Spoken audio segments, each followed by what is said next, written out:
राम जी। क्या है? VBG राम जी। नया योजना नहीं है बल्कि ये पुराना योजना है। पहले नरेगा के नाम से जाना जाता था, उसके बाद यह मनरेगा, और मनरेगा के बाद अब नया नामकरण इसका हो गया है VBG राम जी। अगर बात करें फुल फॉर्म का, तो विकसित भारत गारंटी फॉर रोजगार एंड आजीविका मिशन ग्रामीण। मतलब ये योजनाएं जो होगा कहाँ पर चलेगा? ग्रामीण क्षेत्र, पूरे भारत के ग्रामीण क्षेत्रों के लिए यह विशेष योजना है। अगर बात करें इनका, तो पूर्व नाम, पहले इसका क्या नाम था? इसका VBG राम जी का राष्ट्रीय ग्रामीण रोजगार गारंटी अधिनियम 2005, 25 नहीं, 2005, यानी कि नरेगा का मतलब हो गया राष्ट्रीय ग्रामीण रोजगार गारंटी। ठीक है, किस अधिनियम के तहत में? 2025 के तहत में, 2005। हाँ, 2005 के तहत में, 25 नहीं। प्रारंभ कब हुआ था? 2 फरवरी 2006। प्रारंभ जो हुआ था 2 फरवरी 2006। पुनः इसका नाम में परिवर्तन किया गया। किसका? नरेगा। इसमें जोड़ दिया गया महात्मा गांधी। क्या जोड़ दिया गया? पुनः नाम परिवर्तन। कब हुआ पुनः नाम परिवर्तन? 2 अक्टूबर 2009 को। 2 अक्टूबर को क्या मनाया जाता है? महात्मा गांधी का हाँ, हमारे राष्ट्रपिता महात्मा गांधी के जन्म दिवस। हाँ, ठीक है। तो जन्म दिवस के अवसर पर इनका नाम बदल कर क्या रख दिया गया? महात्मा गांधी राष्ट्रीय ग्रामीण रोजगार गारंटी। मतलब सारा नाम वही था, सिर्फ इनके आगे में क्या जुड़ गया? इसे नरेगा से बन गया यह मनरेगा। क्या बन गया? मनरेगा। अब यहाँ पर बात करते हैं कि इस मनरेगा कार्यक्रम, जो मनरेगा कार्यक्रम चलाया गया, उसमें कितना केंद्र सरकार देगी, कितना राज्य सरकार देगी? जो प्रारंभ में था वो 100% भारत सरकार देती थी, यानी कि टोटल खर्च जो इसका उस पर जो खर्च होता था, जो गारंटी रोजगार योजना रोजगार दी जाती थी, इनमें 100% हिस्सेदारी किसका था? भारत सरकार, यानी कि केंद्र सरकार का। एक वर्ष में इसमें 100 दिन का रोजगार देने का प्रावधान था कि किसी भी इच्छुक व्यक्ति को 100 दिन तक जो है एक वर्ष में इसको रोजगार दिया जाएगा। ठीक है। उसके बाद नया जब बना, अभी जो बना VBG राम जी, यानी कि विकसित भारत गारंटी फॉर रोजगार एंड आजीविका मिशन। कौन सा क्षेत्र है? ग्रामीण। इसीलिए VBG राम जी, V से विकसित, V से भारत, G से गारंटी, R से रोजगार, एंड M से मिशन, और ठीक है। ये है VBG राम जी। किस अधिनियम के तहत में आया था ये? 2025 के अधिनियम के तहत इसे के नाम में पुनः क्या किया गया? परिवर्तन किया गया, नाम में परिवर्तन किया गया, बहुत सारे प्रावधानों को बढ़ाया गया। क्या हो?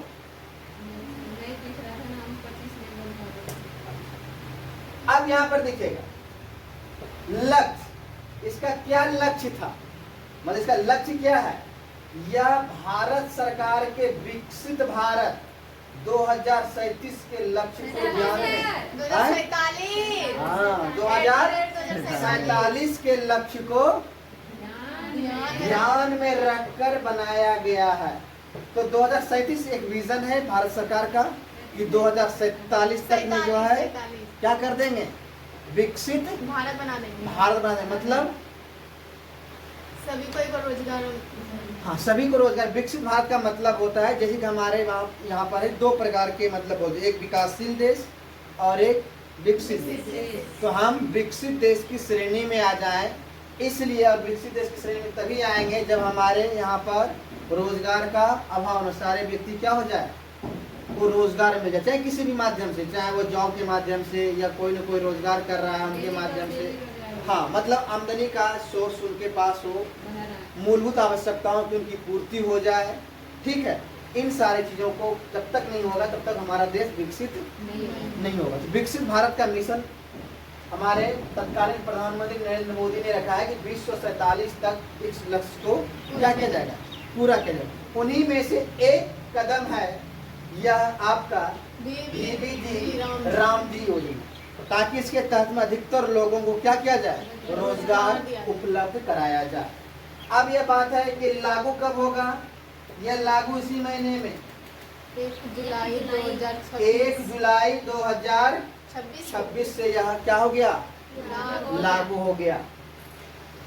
अब इसमें देखिएगा पहले हिस्सेदारी किसका था, टोटल केंद्र सरकार की। अब यहाँ पर बीबीजी राम जी में परिवर्तन आया। यहाँ पर जो है आपका केंद्र सरकार जो है वो 60% हिस्सेदारी, यानी कि जो भी इस योजना में खर्च होगा उसका 60% खर्च वहन कौन करेगी, केंद्र सरकार, और 40% कौन करेगी खर्च वहन, राज्य सरकार। इसमें एक अपवाद है। अपवाद क्या है, पूर्वोत्तर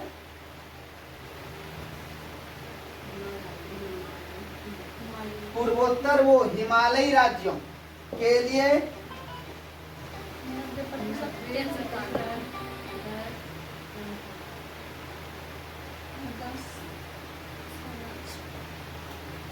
चलिए, पूर्वोत्तर भारत में हिमालयी राज्यों के लिए 90 और 10, मतलब 90 का मतलब 90% केंद्र सरकार सेंट्रल और 10% कौन, स्टेट, राज्य सरकार इस खर्च का क्या करेगी, वहन करेगी।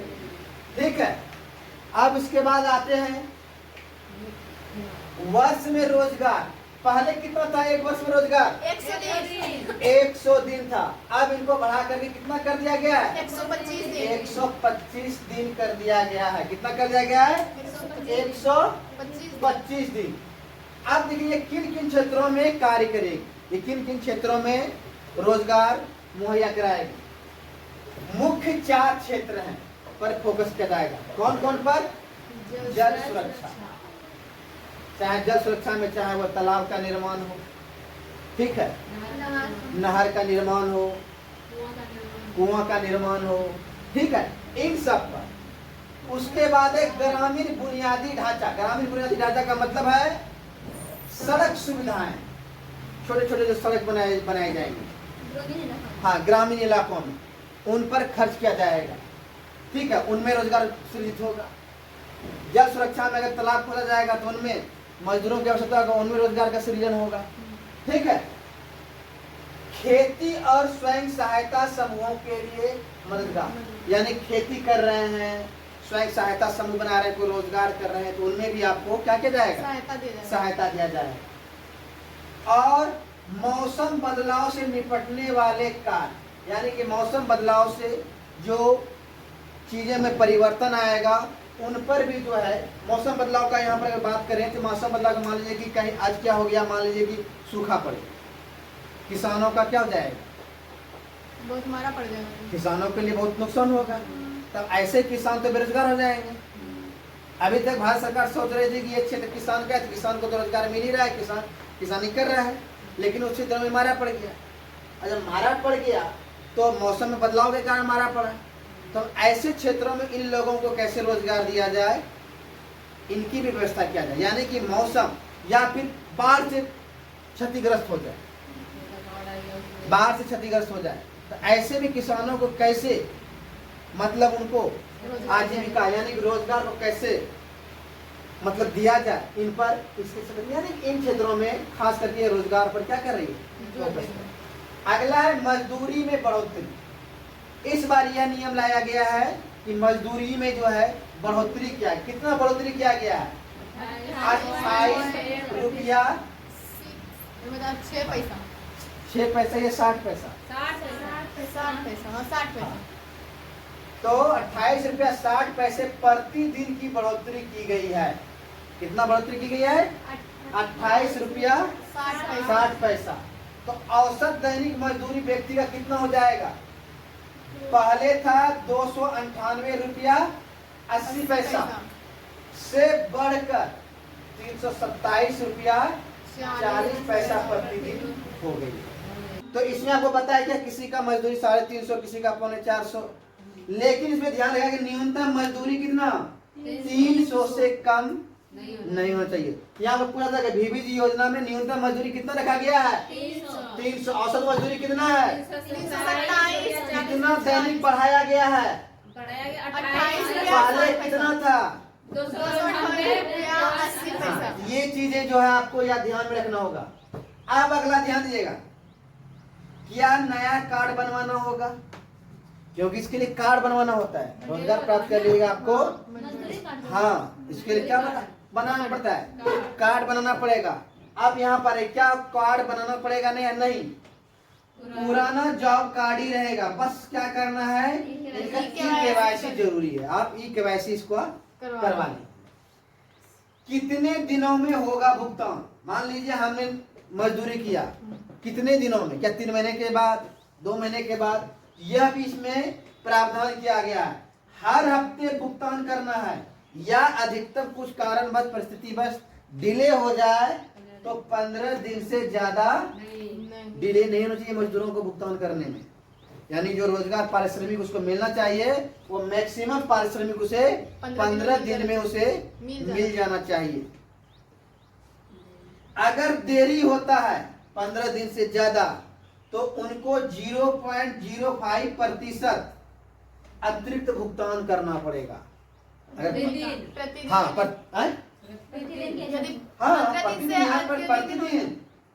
प्रतिदिन के हिसाब से इतना उनको क्या करना पड़ेगा, अतिरिक्त भुगतान करना पड़ेगा। अब है इसमें भारत सरकार ने कितना खर्च करने का प्रावधान रखा है।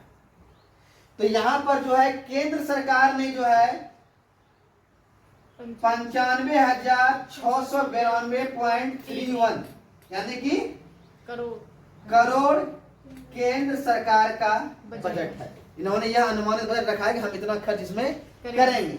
अगर बात करें कुल, क्योंकि 60% केंद्र का, 40% कौन देगी, राज्य सरकार देगी। तो अगर दोनों की जोड़ ली जाए तो केंद्र सरकार और इतना सिर्फ केंद्र सरकार देगा, ठीक है। कुल राज्य यानी कि राज्य प्लस केंद्र मिलाकर अनुमानित खर्च कितना है 1.51 लाख करोड़ रुपया का अनुमानित बजट है कि इस योजनाओं में क्या किया जाएगा, खर्च किया जाएगा। किस योजना में, VBG योजना। ठीक है। चलिए कैसे होगी इसका मॉनिटरिंग मतलब काम सही से हो रहा है नहीं हो रहा है, भ्रष्टाचार हो रहा है, या इनका पैसा कहीं भेज रहे हैं कहीं और जा रहा है कहीं, इनका पैसे का दुरुपयोग हो रहा है कि नहीं हो रहा है। इनके लिए क्या किया गया है, डिजिटल और पारदर्शी व्यवस्था किया गया। पूरे का सिस्टम को क्या कर दिया गया, डिजिटलीकरण कर दिया गया है। GPS आधारित निगरानी बताएंगे, अब जो साइंस एंड टेक पढ़ाएंगे बताएंगे कि GPS क्या होता है, ठीक है। वहां पर हम बात करें GPS आधारित निगरानी। जो हम अभी जो गूगल पे जो हम जो देखते हैं ना रास्ता, हमें गोड्डा जाना है तो गोड्डा का मैप निकाल लिए, हमको रास्ता बताते चला जाएगा, वो GPS सिस्टम, ठीक है। तो इस पर ध्यान दे जाएगा, यानी कि वो देखेगा कि वहां पर पोखर खाना जा रहा है, वास्तव में पोखर खाना दिल्ली में बैठे व्यक्ति वहां देख लेगा कि पोखर वहां पर खाना जा रहा है कि नहीं खाना जा रहा है, कि झूठ तो नहीं बोल रहा है कि पोखर खाने पता चला वहां पर पोखर है या नहीं है। वो जाकर के वहां पर जो कुआं है या फिर हमारे खेत है और बोल दे पोखर खान लिया, तो GPS आधारित वो वहां से उसको क्या कर पाएगा, सर्विलांस कर पाएगा, वहां से देख पाएगा, निगरानी रख पाएगा, ठीक है। रियल टाइम मॉनिटरिंग का मतलब होता है, मान लीजिए आज हमने रिपोर्ट दिया क्या हमारा काम सर, तो कल वो देख सकता है, कल तो काम होगा ना, वो देख सकता है कि रियल टाइम में या अभी 10 बजे टाइम में वहां पर मजदूर काम कर रही नहीं कर रहा है, वो वहां से बैठे सैटेलाइट से वह देख लेगा। अभी जब पढ़ाएंगे हम नेविगेशन सिस्टम पढ़ाएंगे स्पेस साइंस में, तो वहां पर आपको इन पर बात करेंगे। स्पेस साइंस में 3 प्रकार के सैटेलाइट होते हैं, ठीक है। उनमें एक सैटेलाइट में जो है ये GPS रियल टाइम, हमारे यहाँ ये GPS जो है आपका भी हम अमेरिका का यूज कर रहे हैं, हमारे यहाँ जो है नाविक बताएं, नाविक नेविगेशन सिस्टम जो लगाया गया नाविक के नाम से, उन पे हम बात करेंगे जब वहां पढ़ाएंगे। तो रियल टाइम मॉनिटरिंग का मतलब होता है कि जिस समय वर्क हो रहा है वह उस समय उनका सर्विलांस कर पाए, उसको देख पाए कि वहां पर वास्तव में काम हो रहा है या फिर कागज पर काम हो रहा है, यानी भ्रष्टाचार को रोकने के लिए। और दूसरा है सोशल ऑडिट लागू होगा। सोशल ऑडिट का मतलब होता है कोई भी समाज यानी कोई व्यक्ति भी जाकर के वह देख सकता है कि भाई योजनाएं क्या है, कितना पैसा आया है, कितना खर्च हो रहा है। अगर तालाब 10 फीट खाने का 10 फीट खाना जा रहा है कि नहीं खाना जा रहा है, वह आम जनता भी पूछ सकता है। या कोई एनजीओ भी जो है संस्था होती है जो वह भी यानी समाज सेवी कोई संस्था है, पर कोई एक पर मतलब कहा जाता है कि कोई भी एक भी व्यक्ति जाकर के वहां से पूछ सकता है, उनके बारे में जान सकता है कि वास्तव में ये काम सही हो रहा है या नहीं हो रहा है। अगर नहीं हो रहा है तो वह शिकायत पोर्टल पे जाकर के शिकायत। इसके लिए कोई विशेष मतलब संस्था टाइप का बनाया गया है कि या फिर? हाँ, आप शिकायत दर्ज कीजिए, शिकायत बने है। इसके लिए कुछ हेल्पलाइन तो होती है? हाँ, आपके इसका शिकायत की हेल्पलाइन है, जाकर के भी हम अभी बात करेंगे। अगला है बेरोजगारी भत्ता। यानी बेरोजगारी भत्ता का मतलब अगर सरकार आपको निश्चित समय यानी कि आपने काम का डिमांड किया कि हमें रोजगार चाहिए और सरकार अगर 15 दिन के अंदर में आपको रोजगार नहीं दे पाए तो वो आपको बेरोजगारी भत्ता देंगे। वही यहाँ पर है, काम की मांग करने के 15 दिन के भीतर यदि सरकार काम नहीं दे पाती है तो श्रमिक को बेरोजगारी भत्ता पाने का क्या है, कानूनी अधिकार है। सरकार भी वंचित नहीं कर सकता है, यानी कि अनिवार्य है। ठीक है, सरकार को रोजगार भत्ता क्या देगा, जो भी देगा मतलब मजदूरी से कुछ पैसा मजदूरी नहीं करेगा, उसके अलावा आपको भत्ता दिया जाएगा कि कम से कम आप जीवन यापन किसी तरह कीजिए। वो डिपेंड करता है कि वो आप किस मतलब कौन से मजदूरी के लिए अप्लाई आप किए हैं, उनकी भत्ताएं मतलब क्या चीजें हैं। क्या खोलने के लिए एक मजदूर जो भी कार्य कर सकता है वो सारा होगा, कोड़ना ही नहीं। अगर वह आपका जाकर के अगर बन रहा है, मान लीजिए कि कोई पुल बन रहा है, पुल में ईटा जोड़ने का काम चल रहा है, पत्थर जोड़ने का काम, पत्थर ढोने का भी तो आप काम कर सकते हैं। मजदूरी का यानी मजदूर जो कार्य कर सकता है उस कार्य आपको वहां पर मिलेगा। ठीक है, तब भी उतना पैसा मिलेगा? उतना नहीं मिलेगा, भत्ता मिलेगा, उसमें कटौती किया जाएगा। ठीक है, पूरे पैसा नहीं मिलेगा, लेकिन हाँ आपको उसके बदले में क्या दिया जाएगा, भत्ता दिया जाएगा। ठीक है, अगला है परीक्षा उपयोगी तकनीकी। कुछ शब्द है क्या तो क्या सब कोई अप्लाई कर देगा तो उसको भत्ता? सब नहीं, जिसका कार्ड बना होगा वही जा सकता है, वही डिमांड कर सकता, हम नहीं कर सकते। मेरे यहाँ है कार्ड। आपके यहाँ कार्ड है तो आप कीजिए, डिमांड कीजिए, आपको सरकार रोजगार देगी। 1 जुलाई से स्टार्ट हो गया है। ठीक है, अब इसके पास कार्ड ही नहीं है तो कार्ड बनाया ही नहीं है। ब्लॉक में आप कहाँ कीजिएगा, पंचायत में जाकर के। अभी वही तो आपको बता रहे हैं, बताएंगे अभी कहाँ क्या करना, क्या हेल्पलाइन है, वही आपको बता देंगे। लेबरी कार्ड है ना सर? हाँ वही लेबरी कार्ड। लेबरी कार्ड मत बोलिए उसको, लेबरी वही लिखा हुआ है पर लेबरी कार्ड लिखा हुआ है, पढ़े लिखे हैं। श्रम कार्ड, मजदूर कार्ड, मजदूर कार्ड, उसमें लिखा हुआ है मजदूर कार्ड या श्रम कार्ड लिखा हुआ है। श्रम कार्ड तो पढ़े लिखे हैं और थोड़ा सा अच्छे से बात कीजिए, अच्छे भाषा का उपयोग कीजिए। लेबरी आप उसको मतलब हल्के में काम को ले लिए क्या? ठीक है, देखिए दरअसल क्या है ना कि एक निश्चित दायरे में हम लोग एग्जाम के व्यू से पढ़ रहे हैं। ठीक है, जो चीज जो डेटा आपको पूछना है, जो कॉम्पिटिटिव एग्जाम में पूछा जाएगा, उस डेटा में बहुत सा डेटा है, वो सा डेटा याद नहीं करना। जो कॉम्पिटिटिव एग्जाम में पूछा जाएगा उन्हीं डेटा को यहाँ पर क्या किया जाएगा, फोकस किया गया। ठीक है, जिज्ञासा दुनिया में तो व्यक्ति का कभी कभी होता है नहीं।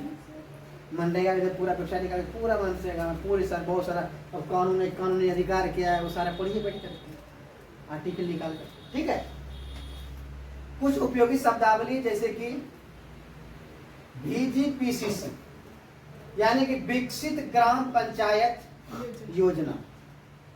इसके तहत गांव में सूक्ष्म नियोजन किया जाता है। मतलब सूक्ष्म नियोजन में छोटे छोटे कामों में नियोजित किया जाएगा आपको, छोटे छोटे कामों में, बड़े बड़े कार्यों में नहीं।